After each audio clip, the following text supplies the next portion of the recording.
हिना साहब से मुलाकात करने के लिए चिराग पासवान अब सिवान जाएंगे। दरअसल आरजेडी के पूर्व सांसद दिवंगत नेता शहाबुद्दीन के बेटे ओसामा की गिरफ्तारी के बाद कई तरह की सियासी सवाल उठ रहे हैं। खास तौर पे उनके समर्थकों में इस बात की नाराजगी है कि जिस आरजेडी के लिए शहाबुद्दीन साहब ने एड़ी चोटी एक कर दिया, या फिर यूं कहें कि लालू प्रसाद यादव को मुख्यमंत्री बनाने से लेकर राबड़ी देवी को मुख्यमंत्री बनाने तक में जो भूमिका शहाबुद्दीन ने निभाई, शायद ही आरजेडी में कोई दूसरा नेता निभाया होगा। जिस एमओआई समीकरण की बदौलत लालू प्रसाद यादव की पार्टी आज तक सत्ता में है या फिर विपक्ष की मजबूत भूमिका निभाती है, तो उसमें बड़ी भूमिका मुसलमानों की होती है और उस मुसलमान का सबसे बड़ा नेता शहाबुद्दीन और उनका परिवार है। बेशक आज की तारीख में शहाबुद्दीन इस दुनिया में नहीं है, लेकिन उनके परिवार को चाहने वाले लोग आज बड़ी संख्या में हैं। खास तौर पे बिहार के मुसलमान आज भी शहाबुद्दीन के नाम पर आरजेडी को वोट करता है। लेकिन आज की तारीख में जब ओसामा की गिरफ्तारी हुई,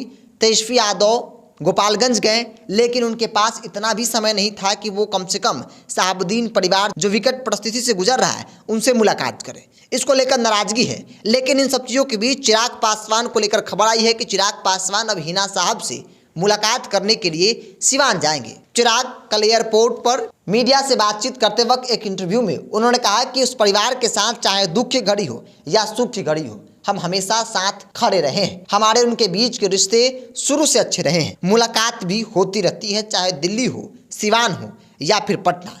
ऐसे में आज की तारीख में वो परिवार दुख की घड़ी से गुजर रहा है, तो जरूर उनसे मुलाकात हम करेंगे। चिराग पासवान ने स्पष्ट तौर पे कहा कि वो उनसे मुलाकात करने के लिए, सांत्वना देने के लिए उस परिवार के साथ मजबूती के साथ खड़े हैं। तो चिराग पासवान के इस बयान के बाद कई तरह की सियासी चर्चा है। चूंकि आमतौर पे 1 महीना पहले की बात कर ली जाए, जब चिराग पासवान हिना साहब से मुलाकात करने के लिए उनके घर पे गए थे सिवान, और तब ये चर्चा चली थी कि हिना साहब जो है वो चिराग पासवान की पार्टी ज्वाइन कर सकती हैं।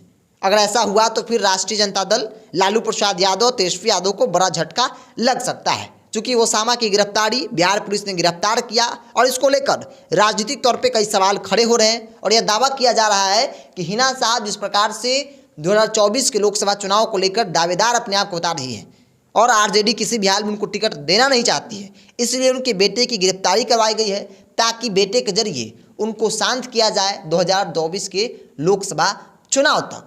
चूँकि गिरफ्तारी राजस्थान में हुई थी, राजस्थान की कोर्ट से उन्हें जमानत भी मिल गई थी, लेकिन ओसामा वहां से निकलते तब तक बिहार पुलिस उन्हें गिरफ्तार कर लेती है।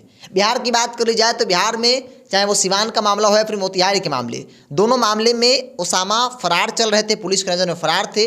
लेकिन जैसे ही राजस्थान की पुलिस उन्हें गिरफ्तार की, बिहार पुलिस को ये भनक लगी और बिहार पुलिस तुरंत वहां जाकर अपने हैंडओवर ओसामा को कर लेती है। तेजस्वी यादव बीते दिन गोपालगंज पहुंचे थे। तेजस्वी यादव के पास समय नहीं था कि कम से कम उस परिवार से जाकर मिल ले, क्योंकि वो वही शहाबुद्दीन का परिवार है जिन्होंने आरजेडी के लिए सब कुछ एक कर दिया था।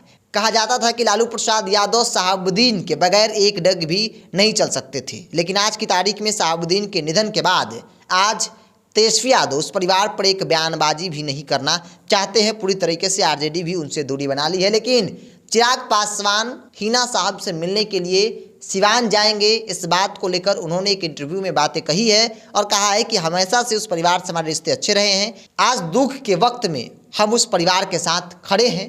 जो हुआ है वो कानून का मामला है, लेकिन बावजूद भी हम उनसे मिलने के लिए जाएंगे। बहरहाल आपकी क्या राय है? आप अपनी राय को कमेंट्स बॉक्स में रखिए। अगर आपने चैनल को यूट्यूब पर देख रहे हैं तो सब्सक्राइब कर लीजिए, फेसबुक पर देख रहे हैं तो पेज को लाइक और फॉलो कर लीजिए।